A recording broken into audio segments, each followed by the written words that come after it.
আসসালামু আলাইকুম রহমতুল্লাহ বরকাত। হ্যালো গাইস, এই হলো বদরের যে যুদ্ধে যে সাহাবাই শহীদ হয়েছিল 70 জন, এরা এই সাহাবাইয়ের কবর, এটা এই কবরস্থান, ঠিক আছে।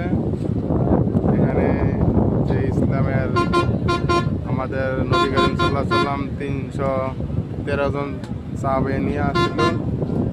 70 জন সাহাবাই শহীদ হয়েছিল বদরের যে ইসলামের যে প্রথম যুদ্ধ হয়েছিল এই জায়গা, এই সেই জায়গা,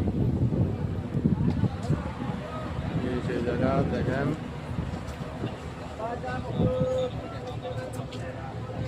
এই কবরস্থানে এই বদরের কবরস্থানে, হ্যাঁ, যুদ্ধের।